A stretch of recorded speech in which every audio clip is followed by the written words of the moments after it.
Even if an antique is priceless, the happiness it brings lasts for only the moment that you obtain it.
Did Catherine really give us the right address?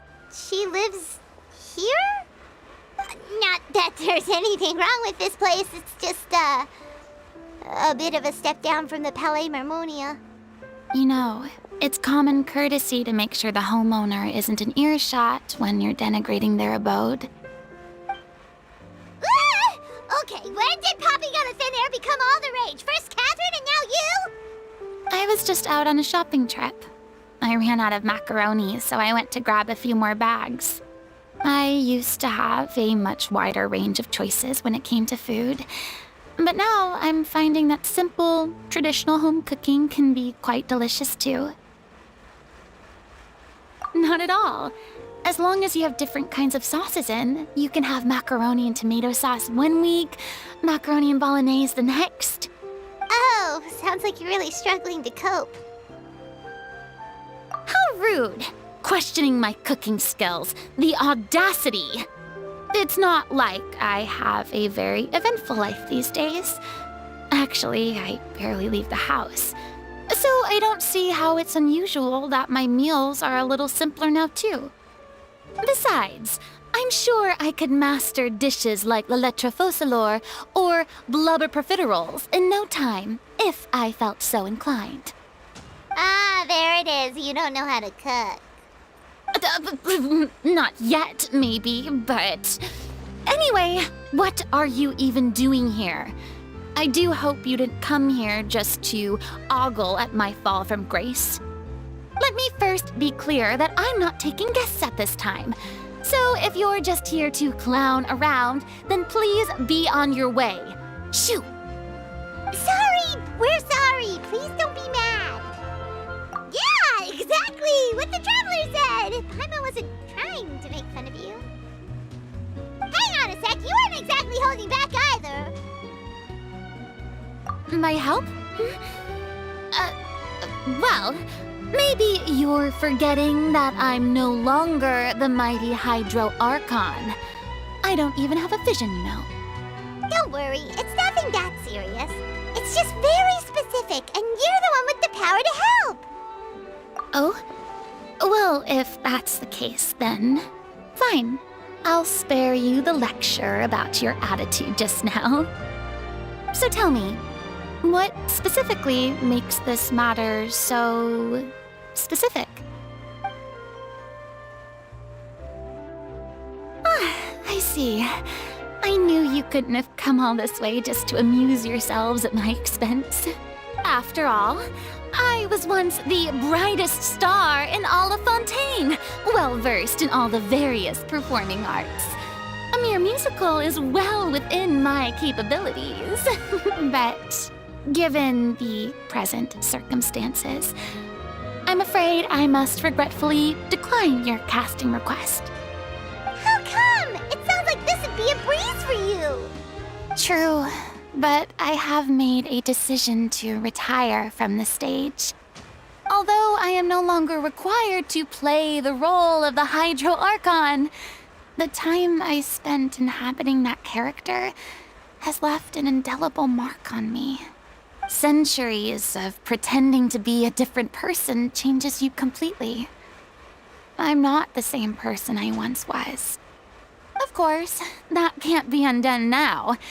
It's too late, and I have no intention of reinventing myself all over again. But at least I can say that I no longer desire to play any new roles. Paimon can understand, but this is just a one-off part to fill in for someone who's sick. Surely that's okay. Whether it's a one-off or not, it's a boundary that I've committed to no longer cross. If I make an exception to the rule now, I'm just leaving a back door for myself, which would be the same as not having a boundary in the first place. So I'm not going to perform, and that is that. Okay, guess there's no convincing you. Well, is there anything else we can do to help out the troupe? Otherwise, they'll just have to disband without any fanfare. Do you know any other actors who might be interested in the role? Nope. Short and to the point, okay. I've never been great at maintaining relationships. Besides, anyone I've ever worked with probably couldn't wait to get rid of me. Since I'm just an ordinary person now, they'll probably just laugh in my face if I go asking them for help. True, but I mean, could you even blame them? I show up out of the blue, begging and groveling for their help with a show they won't even get paid for? Oh, no way. I'm dying from embarrassment just thinking about it. Nope, not happening. Well, is there anything else we can do? This performance really means a lot to the guy we're working for. Have I not made myself clear? You're barking up the wrong tree. I don't want this job, nor do I know of anyone else who would. Sorry. I didn't mean for that to sound so harsh. I wish I could help, really. But if I thought I had the answer to this problem, I would have said so by now. It's all right, Farina. Paimon just wanted to make sure we tried everything. Oh, everyone in the troupe will be so disappointed. Yeah, I guess that's all we can do now. All right, then. We'll see you around, Farina. Toodaloo to you, too. I'm going home to take a rest now.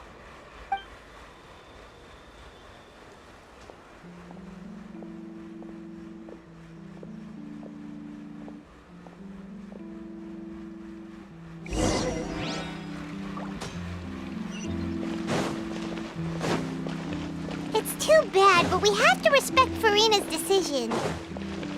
Maybe the thought of performing brings up too many painful memories now.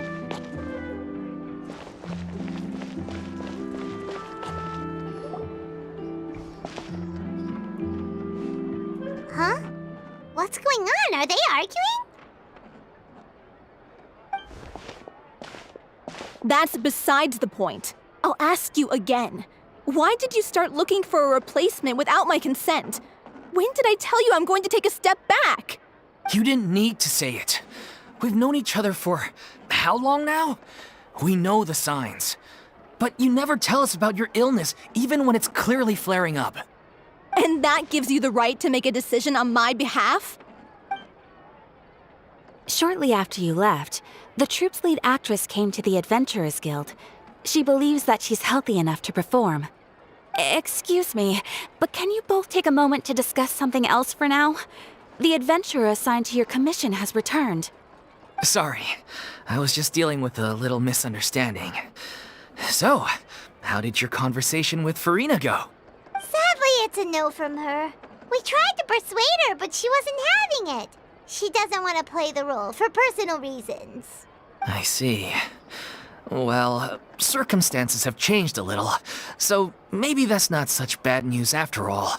You see, our leading lady has just informed me that she's well enough to make it to the show after all. Staging the musical with the full original cast was always the dream, of course. Oh, right! Sounds like everything worked itself out then. Yeah, she'd be livid. We'd get the scolding of a lifetime. Jeez, is Lady Farina really so harsh with people? Only joking, calm down. So, guess we can consider this case closed now, huh? Despite the fact that we failed to complete the commission, we were still racking our brains for ideas on the way back here. Look, there's no point arguing with you about this anymore. You've made yourself very clear, so I'll stop looking for a replacement. This is the last chance we have, though. If your illness flares up again, there won't be time to find anyone to replace you. So, are you absolutely sure you'll be able to handle it? The whole team is putting everything they have into this final performance. We have to make sure it goes ahead. Yes, I'm completely confident. I've been taking a new medication from the doctor, and it's working brilliantly. I'll definitely be able to tough it out until the performance day. I share everyone's desire to commemorate all our years as a troupe with a proper farewell show. So the last thing I want is to be left out. Every one of us thinks of this troupe as their home, myself included. You're right. I'm sorry. I let myself get too worried about the show. I should have asked for your permission first. All's well that ends well. Sounds like the show will go on. Sure.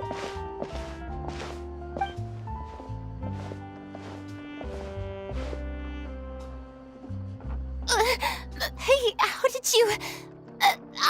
I was just passing by because I realized I forgot a couple of items on my shopping list. All right, I'm coming. No need to drag me.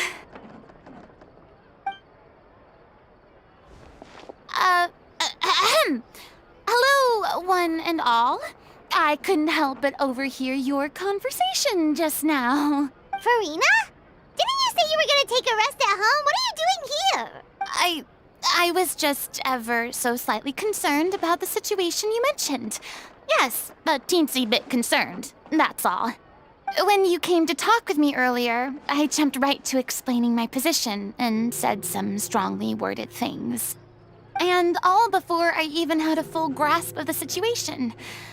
Anyway, I just feel a bit bad about how it went down. I'm sorry, Paimon. Oh, it's totally fine. Paimon didn't take any of that personally. You really have a knack for asking the most uncomfortable questions, don't you? I felt very sheepish, having had a change of heart after flatly refusing you. And then, to make matters worse, you caught me. But in any case, it sounds like the issue has already been resolved. Yeah. When they said they were gonna ask for your help, I almost had a heart attack. I mean, how could we be worthy of having Lady Farina star in our show? There's no need to think like that, and no need to keep addressing me as Lady. Just Farina is fine. I was wondering, if this troupe is so important to all of you, why does it have to disband? If the difficulties are purely financial, then there must be a solution. You could put the shows on pause while you look for a sponsor, for instance. Everyone seems so devoted to the troupe. I'm sure if you keep chipping away, you'll find a way through. We all want to believe that, but some things are just beyond our control. Everything's been going downhill ever since we lost our director. She was the heart and soul of our troupe. She kept us going. Her name was O'Reilly, and she was the founder as well as the artistic director of our troupe. And tragically, she was a victim in the serial disappearances case. What? That's actually how I recognized these two. It was all thanks to their efforts that the true culprit was brought to justice. But still, no sentence can bring our director back to us. She was a loyal fan of your performances, Miss Farina. They were what first inspired her to get into musical theater. She rallied many people around her who were destitute or had lost their sense of purpose in life, and convinced them to join her troupe. She wrote her own scripts, acted on stage, and mentored each and every one of us. People loved our performances back then. We seemed to be going from strength to strength. Things were really looking up for us. and then disaster struck. Yeah. After that, the entire troupe fell into disarray. None of us know anything about script writing, let alone how to handle the business side of things. We've been doing the best we can. But despite our efforts, things are slowly but surely falling apart. It's agonizing. But ultimately, we'd rather end things now on our own terms than stick it out to the bitter end and watch all our dreams turn to dust. Oh. What a terrible waste. A gifted artist from humble beginnings who achieved so much and no doubt had much more to give. And then her life was so cruelly taken. I suppose it's fair to say then that this final show, besides being your farewell to the stage, is also your final gift for her? Yes, exactly. We all miss her terribly. Well, good thing I followed the traveler here. After hearing this tragic tale, I can no longer stand by and do nothing. Farina. I know what you're thinking, but I by no means plan to cross the boundary I've set for myself. Besides, they're no longer looking for a replacement anyway. I can, however, provide some artistic guidance from the vantage point of a highly experienced audience member. But only if you feel this is something that would help, of course. Oh, most definitely! We'll take any guidance that you can give.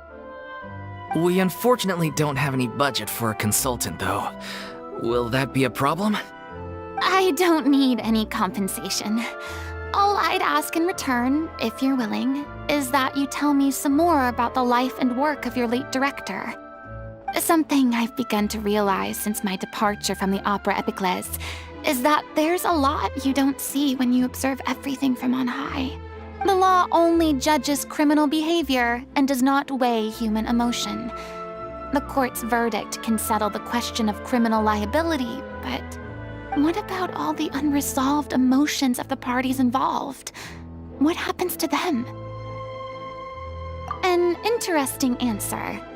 But if you ask me, I think all emotion shall ultimately return home to the heart and slowly settle with the passage of time. Take, par exemple, how this troupe pines for their late director. Things such as this I have never witnessed before, and so I should like to observe, perchance to understand. Still a fan of your old dramatic monologues then, huh? You just want to get back in on the action, don't you?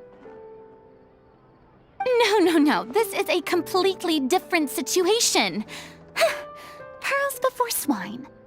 The name's not Swine, it's Paimon! Would you be willing to join me? Come on, take a break from adventuring to listen to a story.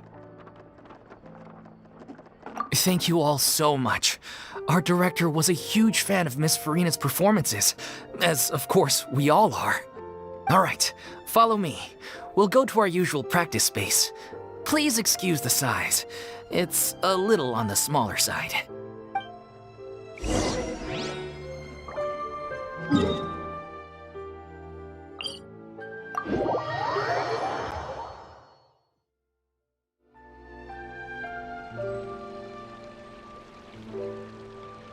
In a trade war, the perfect hunter leaves no trace.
Lady Farina?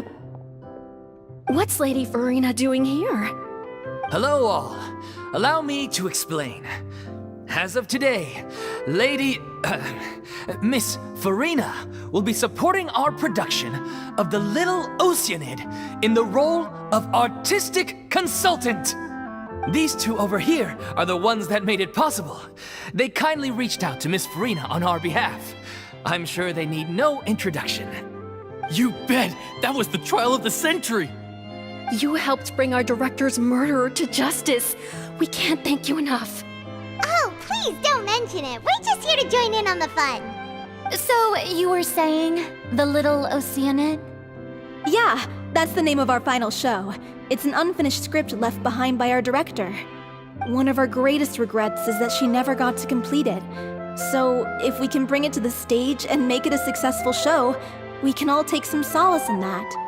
Wait, but if it's not finished, then... Yeah, we've been battling issues on every front trying to realize this dream. Anyway, let me give you a quick summary of what the story's all about. The protagonist of the story is a young Oceanid who transforms herself into human form, despite the protests of her family. She longed to live just like any other human. And sure enough, she found friendship and even love.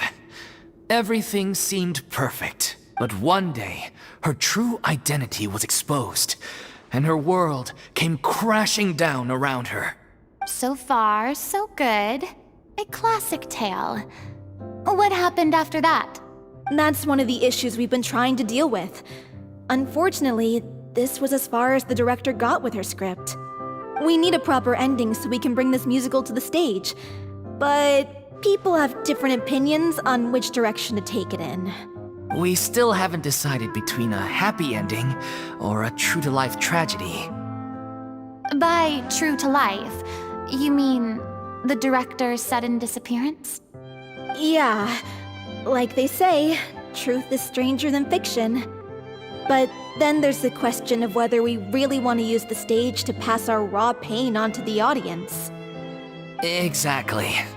A lot of the time, people come to watch a show just hoping for some light entertainment. We have to consider their emotional stake in this, not just our own. And one last thing. We're still waiting on confirmation from two of our main actors. The first is Paulo, who plays the protagonist's lover. He's locked himself away to focus on writing an ending for the script, but the deadline's passed and we still haven't heard from him. The other is Villemont, who plays the main antagonist. He took the director's death pretty hard. Hasn't set foot in the city since. He did write to us, promising that he'll be there for the final performance, but we haven't seen or heard from him since. So we're not really sure what to make of that. Although, now that we have Miss Farina helping us, maybe we should take the opportunity to get everyone back together. What opportunity? What do you mean? Maybe you're unaware, but your name has always been like a rallying cry for us. Our director was constantly singing your praises. All of us look up to you as a role model. Oh, stop! You're making me all flustered. Although, not in a bad way. I suspect the reason they're dragging their feet is that they have their doubts about whether the show will really go ahead, considering all the issues you've been facing. But one by one, all the obstacles are being removed. Now is the time to rally the troops. Makes sense. Okay, priority number 1, let's check in with Paulo and see where he's at with the ending. He went back to Poisson a few days ago. Said that staying in a friend's home might help him to relax and escape the feeling of isolation. I thought the last thing his friend would want right now would be to take visitors, given that Poisson was flooded not too long ago. But I guess it's the opposite. A friend in need and all that. Yeah, maybe he could use some company. Poisson? Nothing. I suppose my presence will be indispensable if we are to restore his faith in the show. So allons-y. To Poisson!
If I remember correctly, this is where he's staying. Who is it? It's me. Is the script ready? You came all the way here for that? Alright. Forget that for now. Just come on out. We've got some great news. Nice try. Look, just give me some time, okay? I'm just wrapping up this last part of the script. I'll be out once I'm done. Okay then. Looking forward to your masterpiece. So, as expected, he's missed the deadline. The ending is one of the most important parts of the show. Even once he's done, it isn't final until we've all had the chance to read through and make sure we agree on it. Someone told me they'd just seen you in Poisson. I assumed it was a case of mistaken identity, but sure enough, here you are. And Farina, too. I was wondering if we might run into her. So, you're here for Paolo? Looks like he could be a while, so feel free to take a stroll around town in the meantime. I've made all the arrangements already. Oh, it's okay. We can just wait here. Thank you for being so considerate, Miss Navia. That sounds wonderful. We'll take that stroll. Get over here, you! How oblivious are you? How are things in Poisson now? Any better? Things are on the mend, but it's a slow process. Some people may never recover from the trauma they experienced. I'm sorry to hear that. I wish there was something I could do. Please, must our conversations take such a depressing turn every time we meet? We all have painful memories, but we don't have to let them cloud everything we do.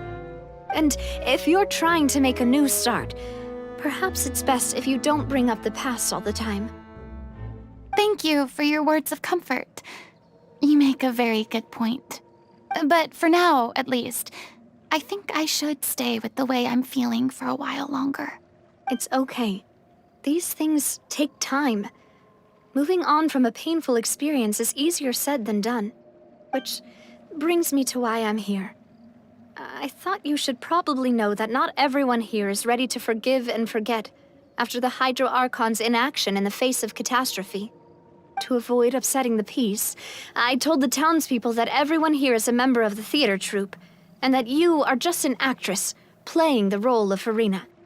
It's not a perfect solution, but hopefully it means you won't have to lie low while you're here. That's so thoughtful of you, Navia. Well, what do you expect? I am the courageous and considerate president of Spina di Rosula, after all, like my father before me. Anyway, that was all. Look after her now. Off we go then. Let's take a look up there. I don't have any friends that I can be frank and honest with, so maybe she's right. You're the closest thing to friends that I have.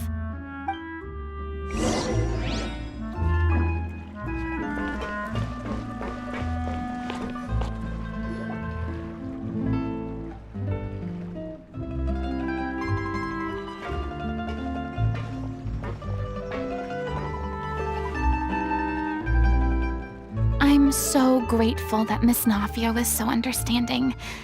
To be perfectly honest, I didn't know if I was ready to meet her.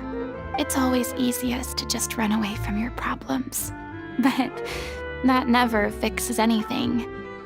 You can't get around the obstacles without facing them.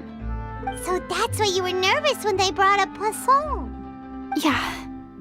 I'd be lying if I said I wasn't scared of coming back here. Still, I felt it was something I had to do. As I was saying before, I want to see for myself the things that I never could in the past. I'd be overjoyed if the people here could find it in their hearts to forgive me. But they're more likely to unleash a tirade of vitriol against me, which, of course, I completely understand and accept. Yeah, I can tell people are watching me. I'm sure some people here see the idea of someone coming to Poisson dressed as the Hydro Archon as extremely disrespectful.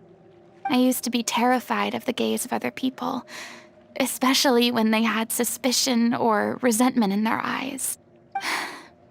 I guess I wasn't quite ready for this after all.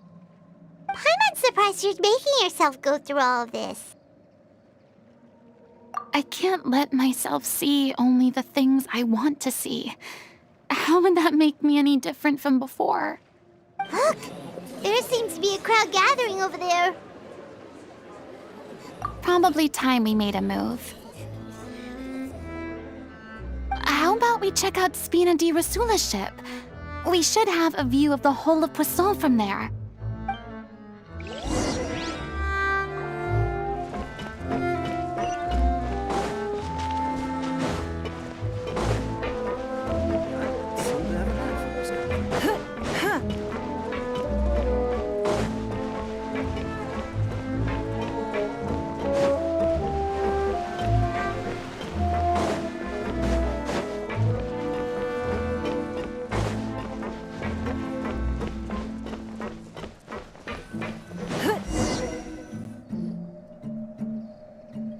I'm sorry. You probably just wanted a relaxing stroll, and here I am dumping all this heavy stuff on you. We don't mind. It's actually refreshing to see a different side of you. Great. Well, I appreciate your company, so please don't disappear just yet. I don't know whether you can tell, but the years of suffering and loneliness aren't the only reason I have a hard time facing up to who I used to be. As I stand here by the ship, I can't get the images of the rising water out of my mind. One after another, people were taken by the water. All those treasured lives and memories washed out of existence in an instant. They thought their God would protect them. They had absolute faith that when disaster struck, a divine power would save them from harm. And all the while, I played my part to perfection to convince them that was true. But then the floodwaters finally came, and the Hydro Archon did nothing. You shouldn't look at it like that. You're only doing your duty. I've had to go through so many moments like that for the sake of protecting the truth. As time went on, it got harder and harder to bear, and I became more lonely and isolated. Eventually, I realized I had nothing left except the truth. I became terrified of completely failing in my task, and was haunted by the thought of being left all alone, weeping on my throne. Fortunately, we were able to avoid the worst-case scenario thanks to the help of heroic individuals such as yourselves. Everyone rose to their responsibilities, and I finally regained my freedom. But on some level, freedom also means no longer being needed. I have no further use to people. Paimon would have never imagined you'd see it that way. Reward? I guess so. Back then, I didn't even dare to dream about having someone to confide in. I was scared of someone recognizing me for who I truly was, and exposing the secret I swore to protect. Believe in the Farina you see on stage. She is the one you can trust. I had to keep all my feelings, all my curiosity about life to myself. No one could be allowed to know. That's what I really meant when I said I'm no good at maintaining relationships. So that's where you were coming from. Paimon totally thought you were just a bit of a diva at heart. Could you please get off my case? I don't know what's gotten into you today. I'm making an effort here. You could at least try to do the same.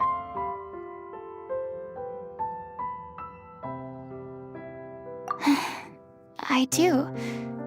I once had nothing but the truth, and now I'm finally free to live my own life again. And even though I have no idea where I'm going right now, At least the choice is in my hands. All right, it's about time to head back. Paulo should have finished the ending by now. Sure. Okay, let's head back and check it out.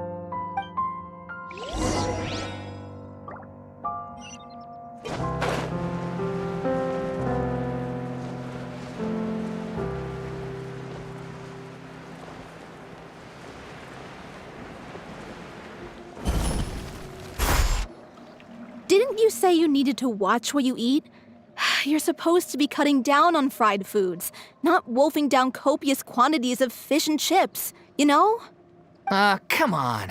It's not every day we get to dine at Spina di Rosula's expense. Can you believe how generous she is? I'm not about to pass on free food. Anyway, my character doesn't need to be slim and good-looking. That's your job. Are you kidding me right now? It's not your character's health I'm worried about, it's yours.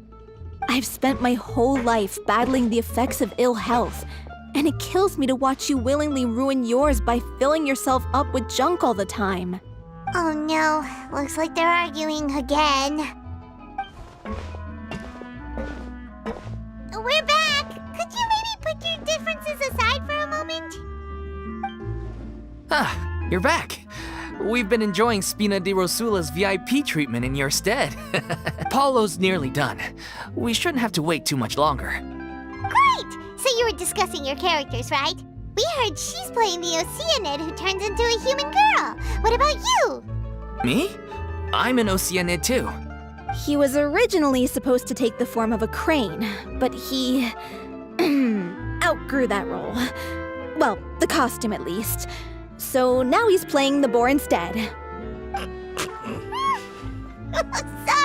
Sorry. The boar's not a bad character, actually. He's the one who raises the little Oceanid, yes? That's right. He has some pretty memorable lines too, like when he imparts some solemn words of wisdom to the little Oceanid. If you become human, you can reveal your secret to no one. You will face suffering and loneliness. Is this truly what you want? Wait, that sounds kind of familiar. It's the most important line in the whole script. I think it's a symbolic statement about our director's life and legacy. She kept quiet about all the trials and tribulations she faced in running our troupe, allowing us to devote ourselves fully to performing. It was only after she was gone that we realized how tough her job really was. You mentioned earlier that the troupe is like your home. Yeah. I was born with an incurable illness, and once my family found out it couldn't be treated, they decided they didn't want me anymore. I spent some years taking whatever work I could find and trying to manage my illness with various medicines. But whenever I had a bad flare-up, I'd be lying in an alleyway for days at a time. It was like that until the director found me one day. She told me I had a great voice and asked if I was interested in studying singing from her. I said yes. She took me under her wing, taught me to both sing and act, helped me find Mora for my meds, took care of me when my condition decided to flare up. I know it was all a huge burden on her. She sounds like a really incredible person. She really was. She gave everything she had to her troupe and the people in it. All of us were so proud to call her our director. I was a lost child too when she found me. As the child of a murderer, my parents weren't around when I was little, so I got sent to an orphanage. The other kids were always picking fights with me. They'd say things like, "Come on, you must be pretty tough if you're the son of a murderer." It was just to taunt me, though. I was an easy target, and they knew it. One day, I got beaten up so bad that I just couldn't take it anymore, so I ran away. I lost all faith in humanity by that point. Thought the whole world was out to get me. Let me guess. Fortunately, the next person you ran into was the director. Yeah, for the first time in my life, I was somewhere I felt safe. And I promised myself I'd stay here until the day the group parted ways. The day you hoped would never come. How times change. Oh, you're finally done? Get your butt over here. There's someone I need to introduce you to. This is our new artistic consultant, Miss Farina. Farina? The Farina? Oh my god, how did you manage to wrangle that?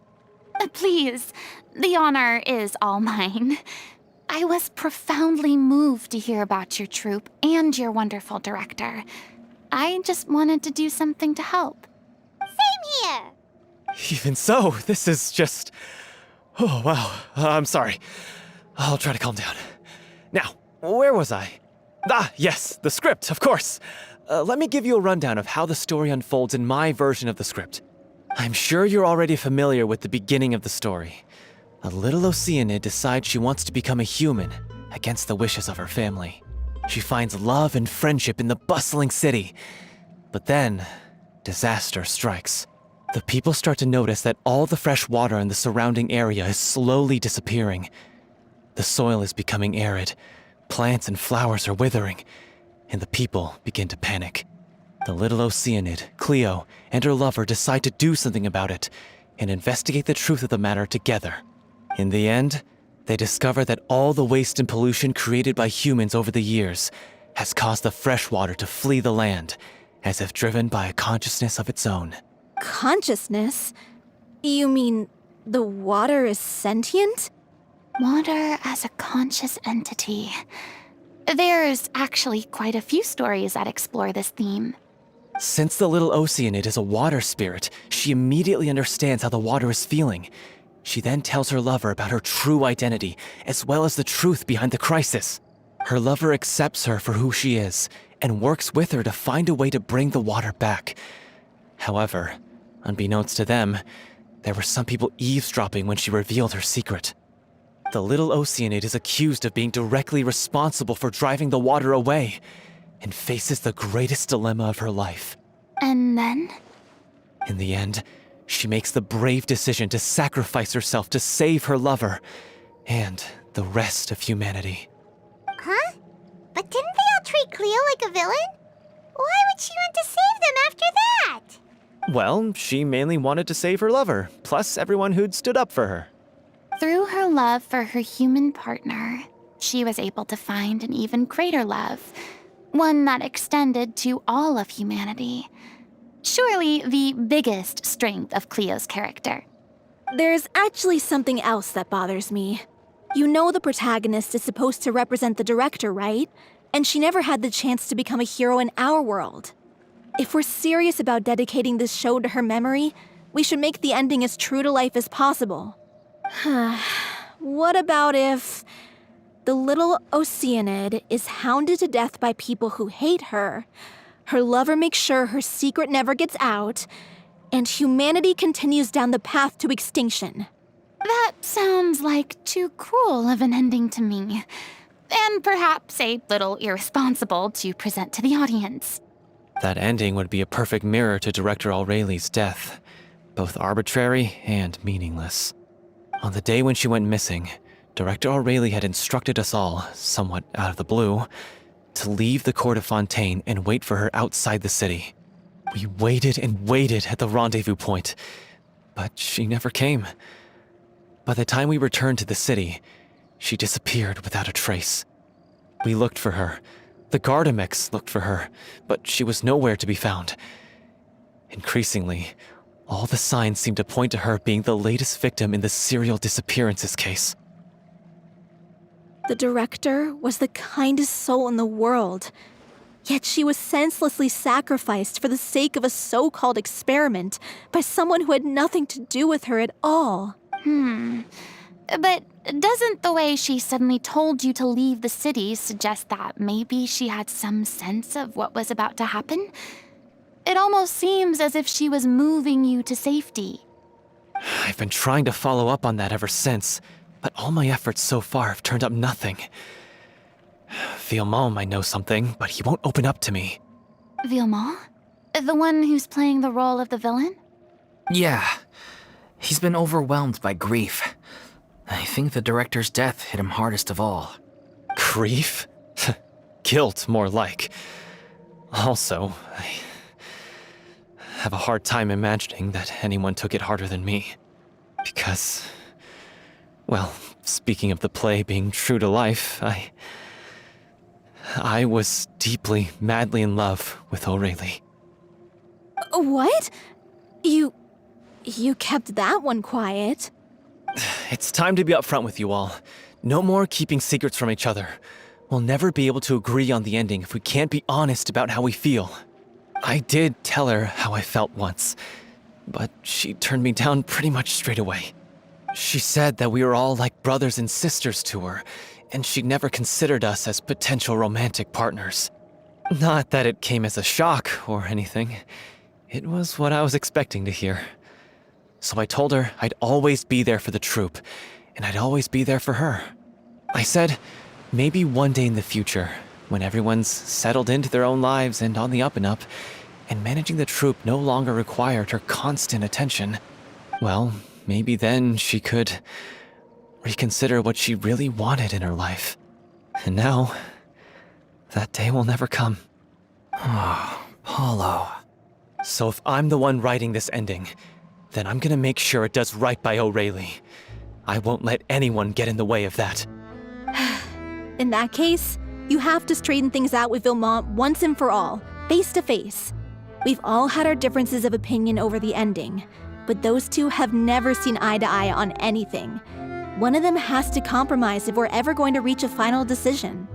Well, if that's where we're at, looks like it's time to go visit Vilmont. Are you ready to face the truth? Honestly, I'm slightly terrified. But for the sake of our final performance, I'll do whatever it takes. Funny you should ask, though. You really do get what I'm going through right now. I certainly do. Come on, everyone. Allons-y!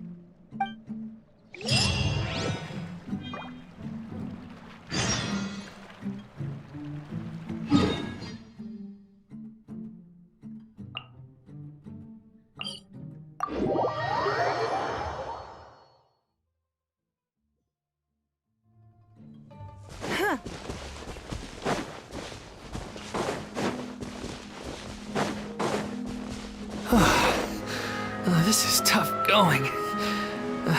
Delphi, are you sure you can manage in your condition? I could ask you the same question. Try to keep up.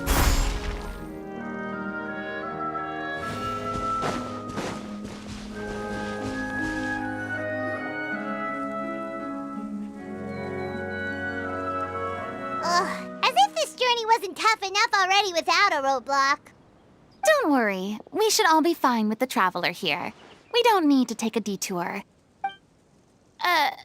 Wait, why are you all looking at me? You're not seriously expecting me to fight, are you? We're just curious, that's all. I don't think anyone's ever seen Farina in a fight before. Yeah, but don't you remember why? The Hydro Archon willingly gave up all her power so it could be converted into indemnitium. Miss Farina said so herself. Precisely! And I'm not even the Hydro Archon anymore, so all my power is gone anyway. As much as it pains me, unfortunately, I should just stay put. I'm more like a damsel in distress more than anything. That sounded so smug. Ugh, secondhand embarrassment is unbearable. C'est la vie indeed. Alas, I am forced to watch on helplessly as a more brave and seasoned adventurer than I swoops in to save the day. Aw, too bad.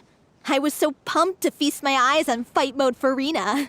Sorry to leave all the heavy lifting to you. Don't worry, piece of cake.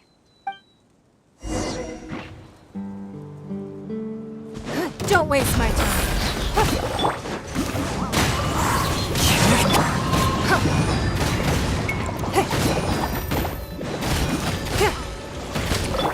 Take flight! It's nothing. Wind Strider!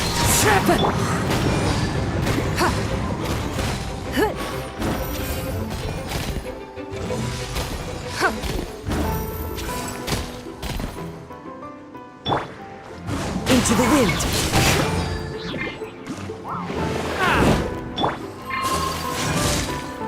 My apologies. Yeah! Don't waste my time.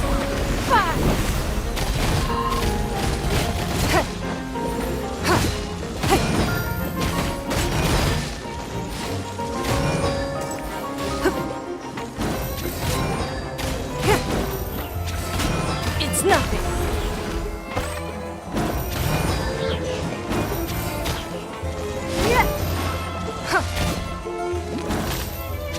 Bravo! Good show! You certainly live up to your reputation. Yeah, thank you. Anyway, the path is cleared now, so onwards and upwards.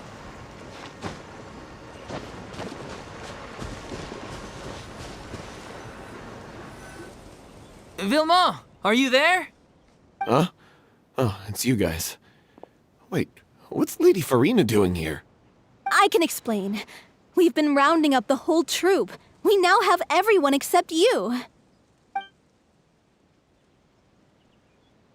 So, you think knowing the truth about the director's disappearance will help you write an ending to the script that pleases everyone?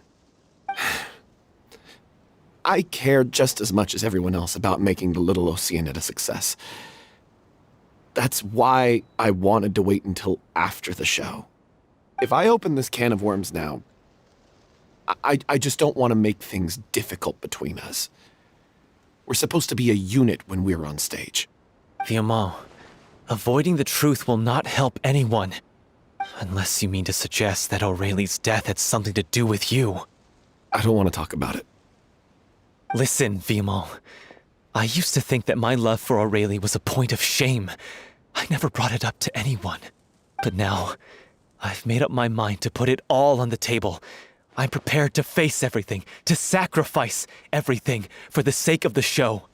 The Little Oceanid cannot be complete unless we do justice to Aurelie on an emotional level. This is why people think of you as not being the smart one. As you all know already, the troupe was kept afloat not from ticket sales, but donations from the audience. Of course, that was nowhere near enough. We took on side jobs when we weren't performing, but even then, the troupe's financial situation was pretty dire.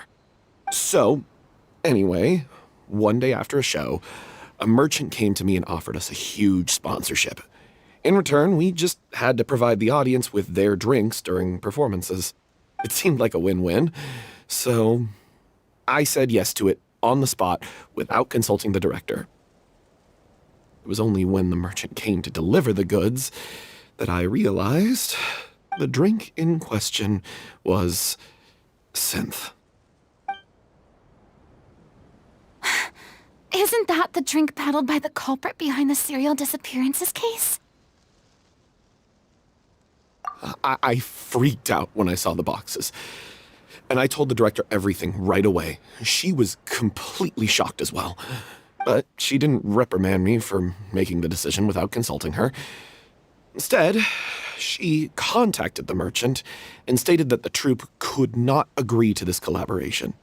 The merchant was furious, berated us for going back on our word, and threatened to sue us for damages. The amount was astronomical. There was no way we'd be able to pay. And then? I was going to sort it on my own, but the director stopped me. She said that this was an issue for the whole troupe and it wasn't my fault. But things only got worse from there. The synth merchant just wouldn't let up, and then suddenly the director told us all to leave the city one day. I knew then that things must have reached a boiling point. I admit this whole thing was my mistake. I didn't dare to tell any of you the truth back then, and after the director disappeared, I was even more afraid to say anything.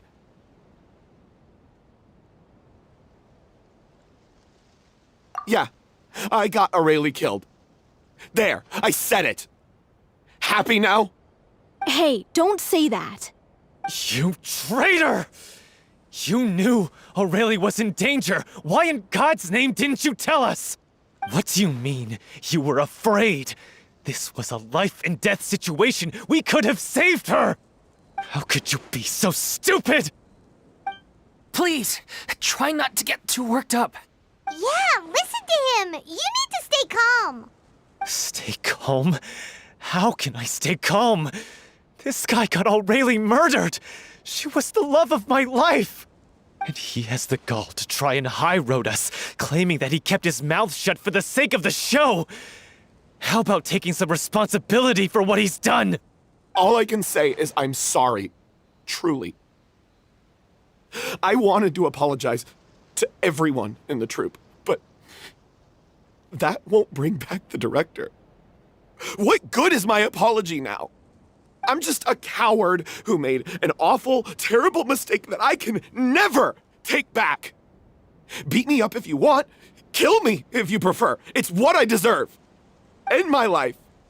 So I can meet the director and apologize to her in person.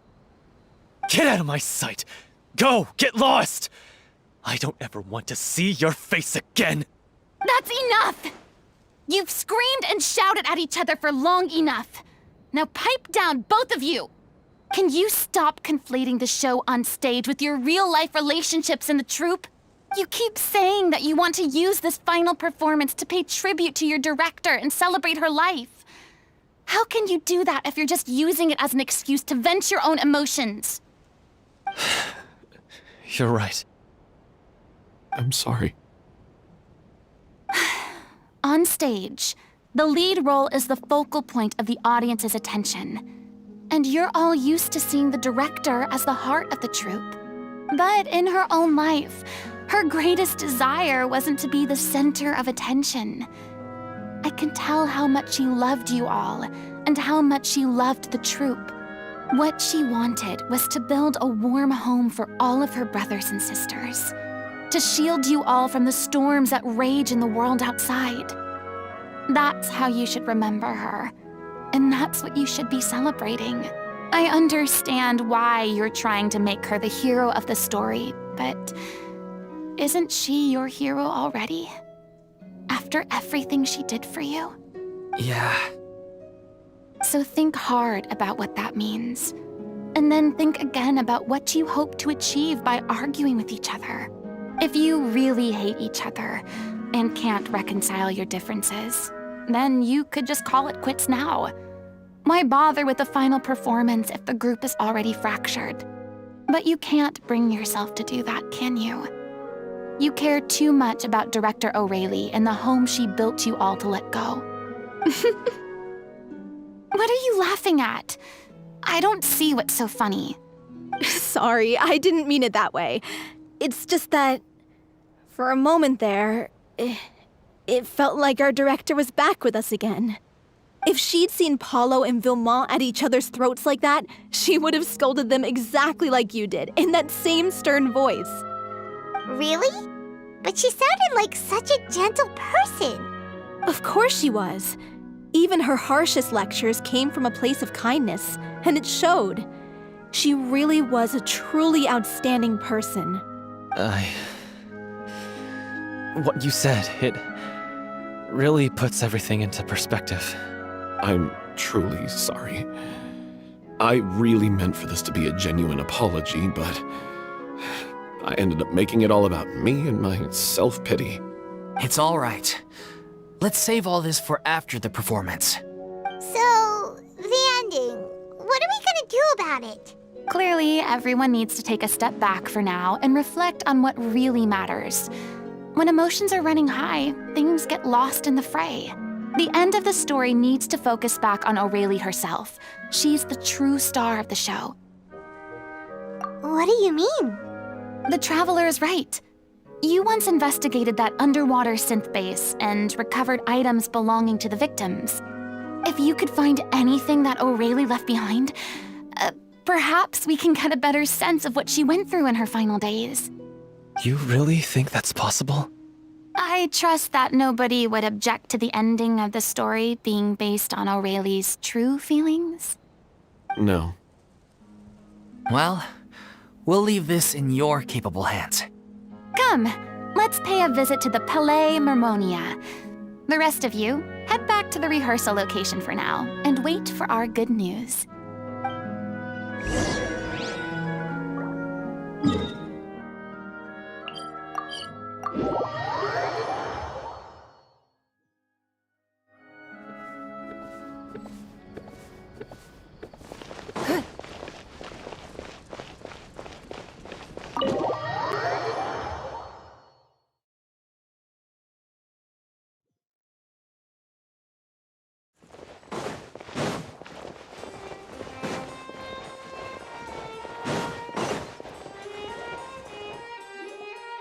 You want to review some recovered items connected to victims of the serial disappearances case? But, that case has been closed for quite a while now. Still, since you were the ones who discovered and submitted the evidence in the first place, you don't actually have to submit an application. Okay, please hold on. I'll have someone dig them out.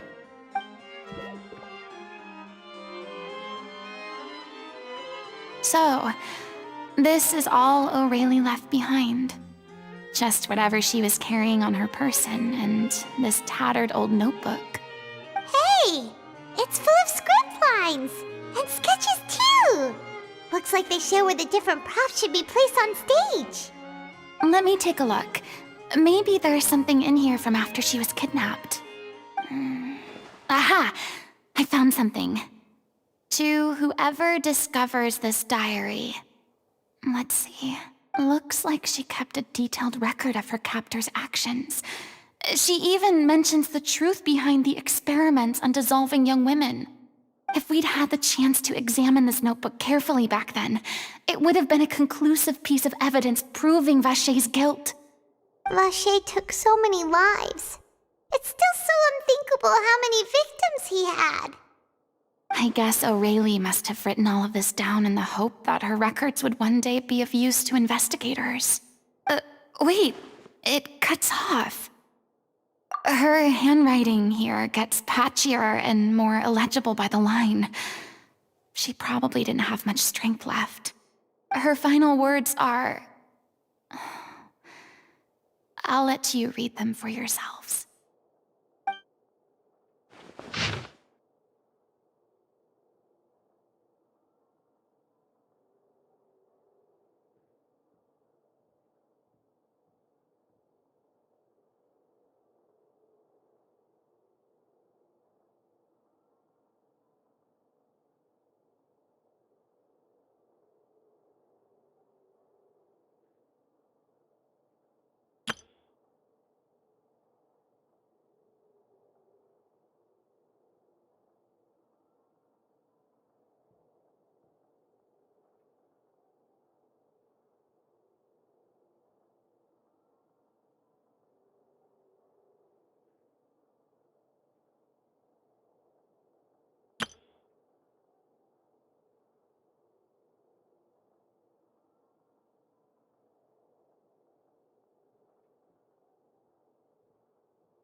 She was so terrified.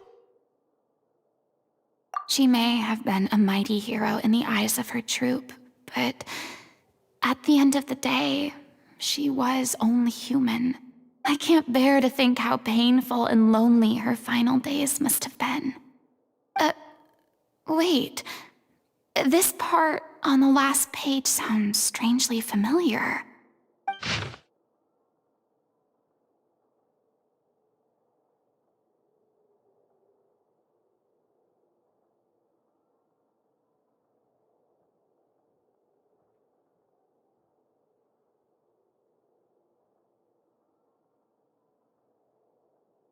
If you become human, you can reveal your secret to no one. You will face suffering and loneliness. Is this truly what you want? Isn't that the most important line in the Little Oceanid? Because I am an older sister to them. Oh. So she didn't regret her decision, even as she sat in silence, waiting for death to come. I'm sure this is what the troop would have hoped to hear as well. She had their utmost trust, admiration, and love, and she truly deserved it. Let's go. It's time for them to learn Director O'Reilly's final thoughts.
She deserves a hero's farewell. If that's the only way to convey to the audience the courage and selflessness that she showed in the face of death, then it's a meaningful way to end the story. Even in the last moments of her life, she was still leaving a trail for others to follow. She did her best to protect as many people as possible, even if it meant sacrificing herself. We know what choice our little Oceanid would have made now. I don't think any more discussion is necessary. Well, Vilmont, if we put the past aside for now, do you think you can bring yourself to go ahead with the show? I will channel all my regret and put it into my performance, to make this a show worthy of our director.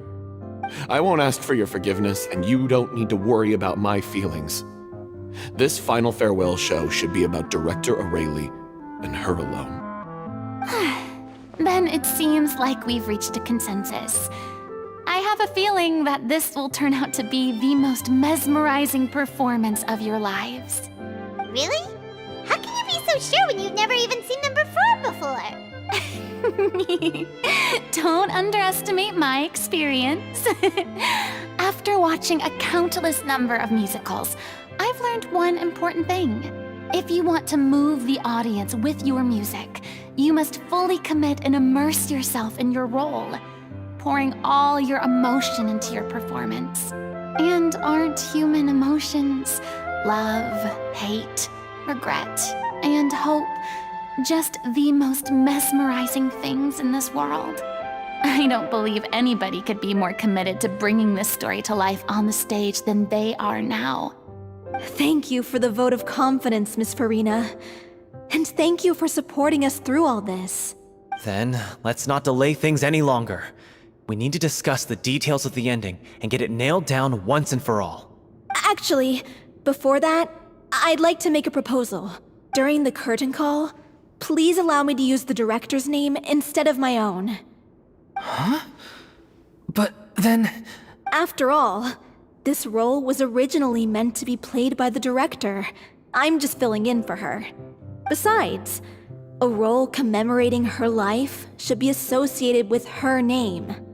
Well, if you're sure you're okay with that, I have no objection to it. Now we're talking like a serious acting troupe. All right, I'll leave you to fine-tune your musical while I go and procure a stage. Procure a stage? Oh, it's okay. Our usual place doesn't need a reservation. That place? Oh, don't be silly. For an extraordinary show, we need an extraordinary stage. By which I, of course, mean the Opera Epiclese. Whoa, wait, what? No, that's never going to work. It's far too fancy for the likes of us. What are you afraid of? Surely you don't think that O'Reilly's story is unworthy of the grandest stage in Fontaine. No, though that's not what I meant. It is supposed to be your grand finale, right? I have no problem with it then. How about the rest of you?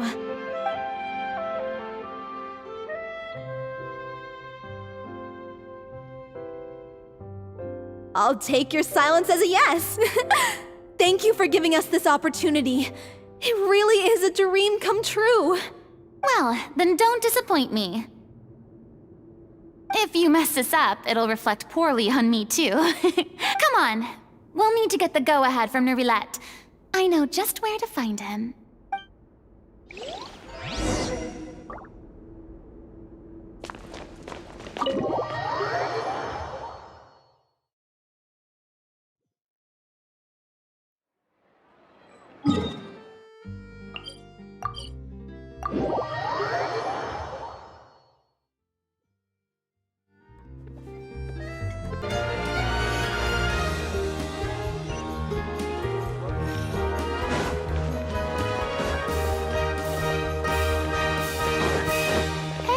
Look at that! Looks like I guessed right. You were just guessing?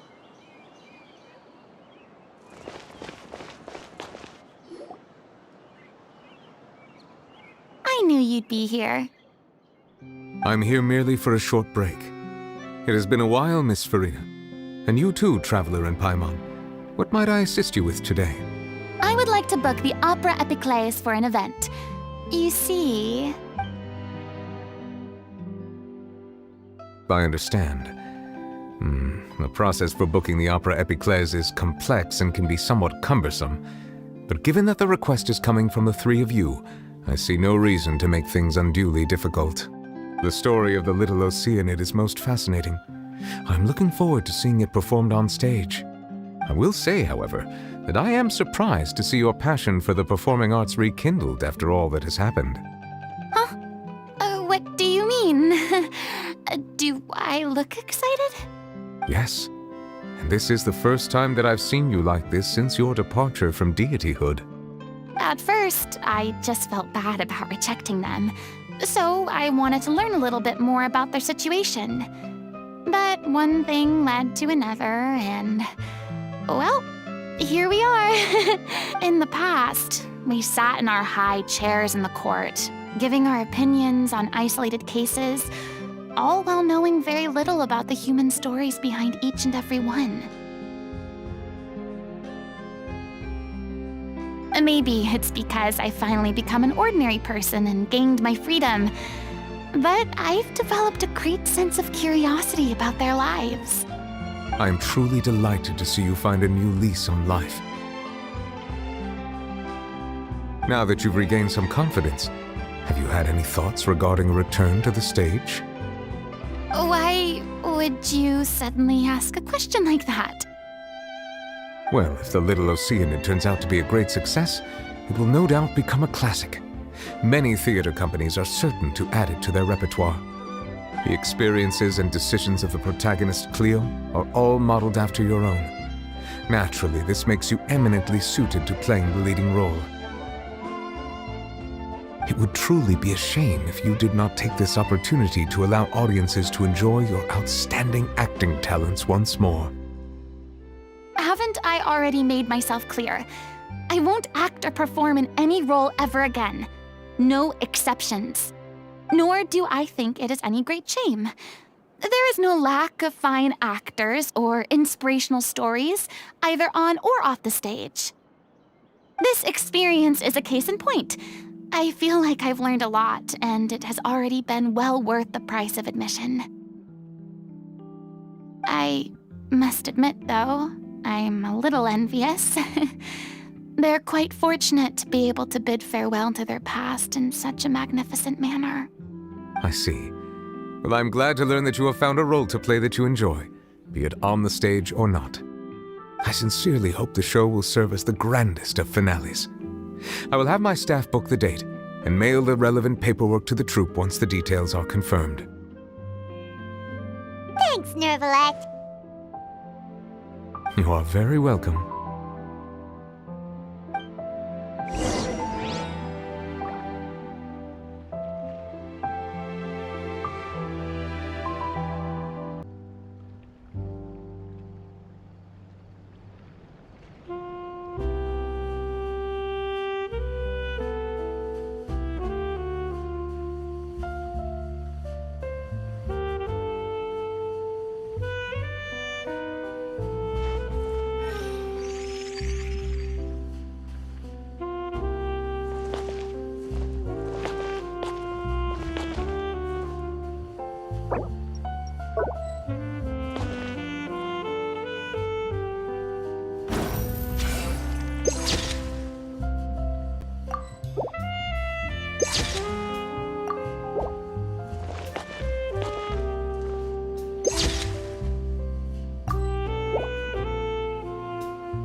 Good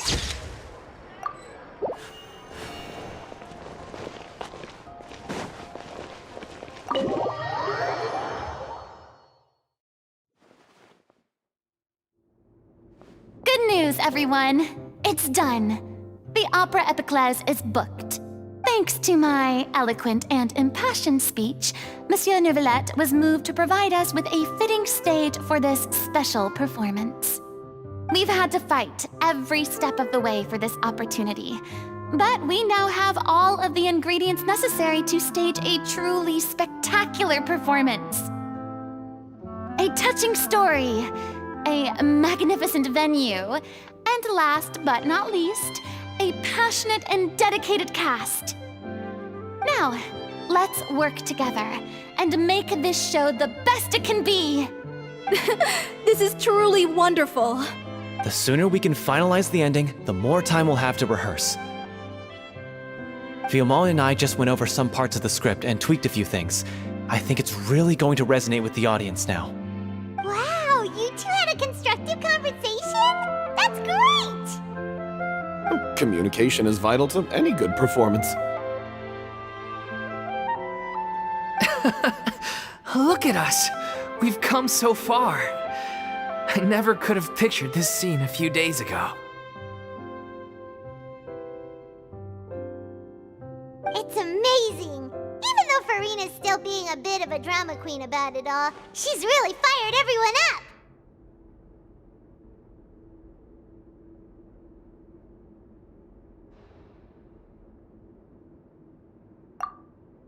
Please feel free to give us any comments or suggestions you have.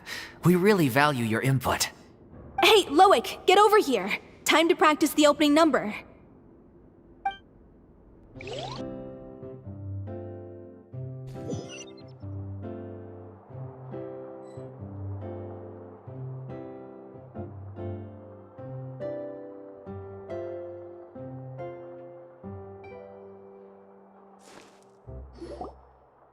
Cursed Cleo. She stole the waters of life from us. She's a fraud, and she must pay for her crimes. This has nothing to do with her. The ignorance and hatred of our people is to blame. How can we hope to win back the water's favor if we don't change our ways? This guy could be useful. Take him hostage. If Cleo wants him back, she'll have to show herself. Leave this place, O little Oceanid, and never, ever look back!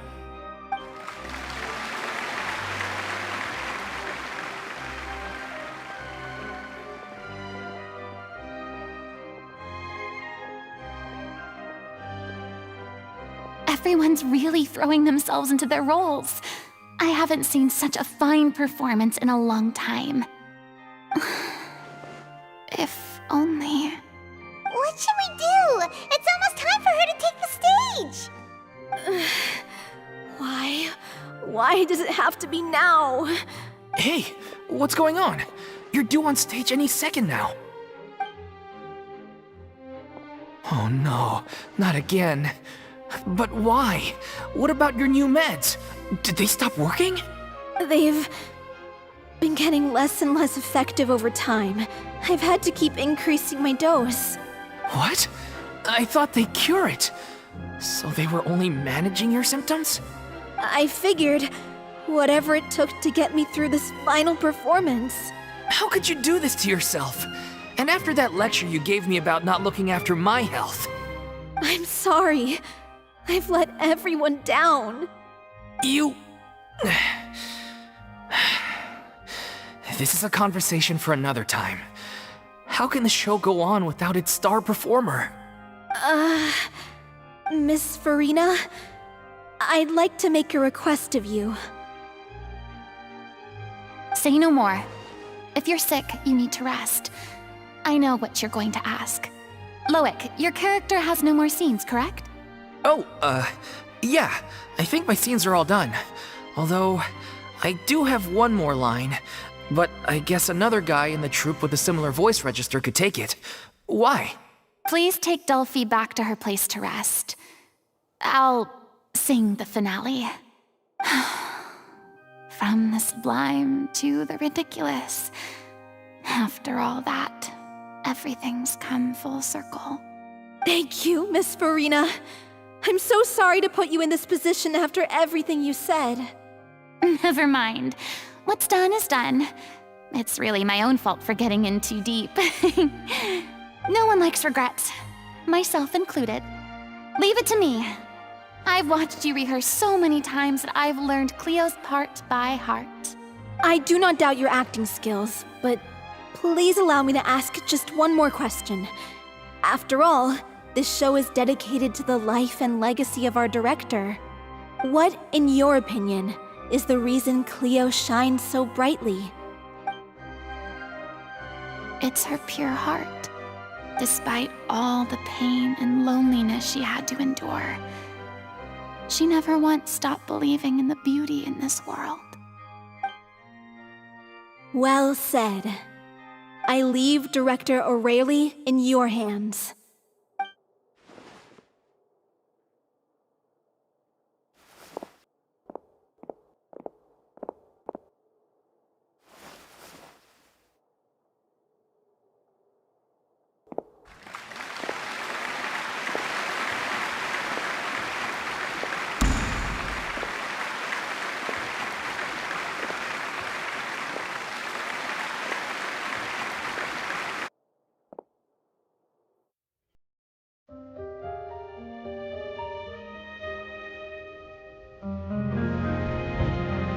Is she here yet?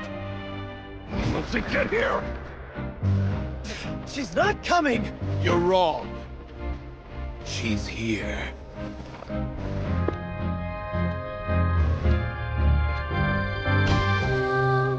Si je pouvais vivre dans l'eau, le monde serait-il plus beau?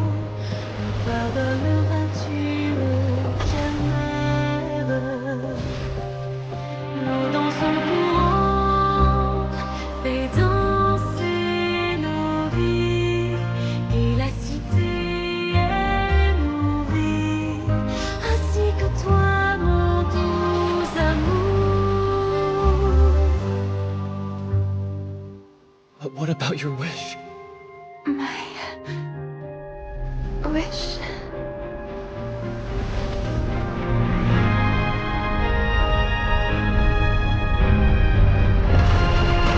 If you become human, you can reveal your secret to no one. You will face suffering and loneliness. Is this truly what you want? Le grand amour ne suffit pas, seul un adieu fleurira. C'est notre histoire de vie, poussée à la mort. Je serai toujours là, à voir le monde et sa beauté, et ça ne changera jamais, jamais.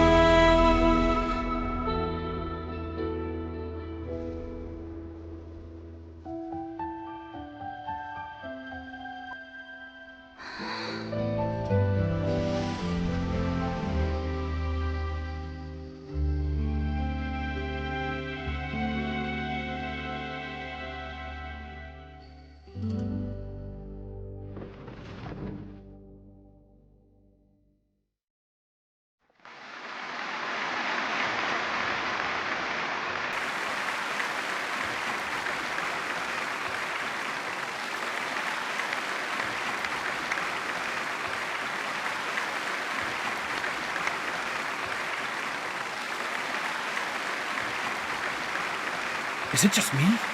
Or was that Lady Farina on the stage just now? She hasn't been seen for a while now, and she just appears out of nowhere? Gotta say, though, her acting skills are as superb as ever. The little Oceanid, Cleo, played by Aurélie Fumont.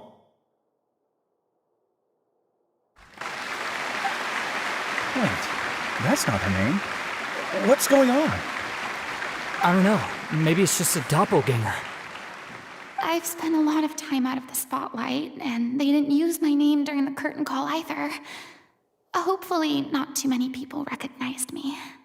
It's too bad that I had to break the one clear rule I'd managed to make for myself, even if I had no choice. Still, I have to admit that, despite everything, it felt good to be back on the stage again. Finally, we would like to give a special thanks to our artistic consultant and event coordinator, Miss Farina. Hey, that's not what we agreed on! Oh, so it was Farina after all. She's back. Honestly, what is he doing? He should have run that by me first. All right, calm down, don't be mad. This was a group decision. We just didn't want your contributions to go unacknowledged. After all, it's been the rule in Fontaine since ancient times that everyone's work, visible or invisible, is equally deserving of recognition. Yes, I know the rule, but it should still be applied on a case-by-case basis.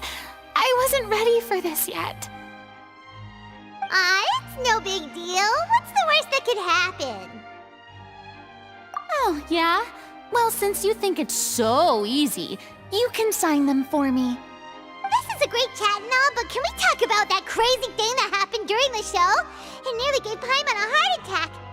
Paimon flew over to where she was supposed to be and was about to drop the prop vision, and then suddenly, a real one popped out of thin air!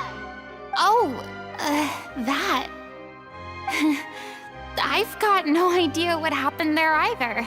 But hey, it worked pretty well, didn't it? I'll bet the audience has never seen such a realistic prop. Wait, what about Dolphy? I wonder how she's doing. Oh, let's go check on her as soon as we finish clearing the stage. Yes. Plus, she'll definitely want to hear how the end of the show went. If nothing else, we can safely say that we accomplished what we set out to do.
Ah, you're back.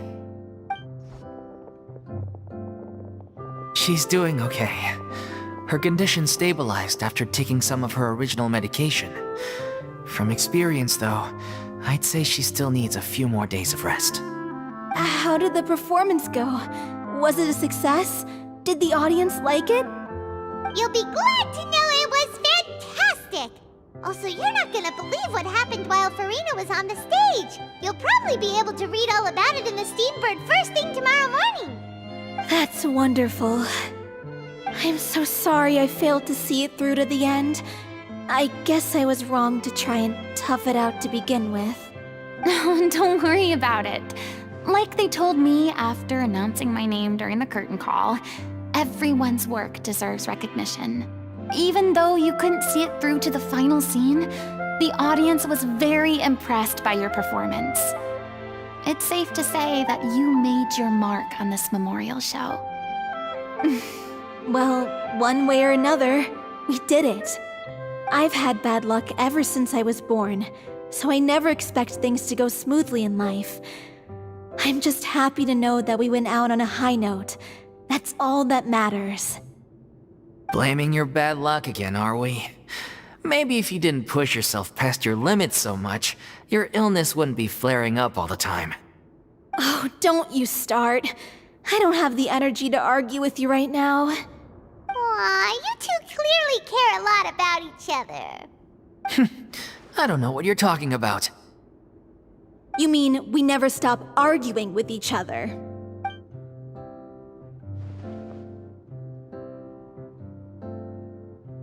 So, any plans for the next step? After the brilliant performance you put on, the reputation of your troupe is sure to spread through Fontaine like wildfire. You won't have to disband if you don't want to. You could capitalize on the rave reviews and license out the little Oceanid to the bigger theater troupes out there. That would do wonders for your financial situation. No, we should still disband. Yeah, it's what we all agreed to. After all that's happened, I should give you guys some space. But maybe our paths will cross again one day. Hey, don't just walk off! Ugh. I still want to keep performing, so I might join another troupe. After watching Miss Farina's performance, I think I'm starting to understand our director's infatuation with musicals. You should do it. It suits you. I'd originally hoped to keep performing too, but I don't know if my health will allow me to. Oh, so now you finally got your priorities in order. I guess I'll hold off until you've properly recovered as well. What about you, Miss Farina? Any future plans? Well, frankly, I think a return to obscurity is no longer an option for me.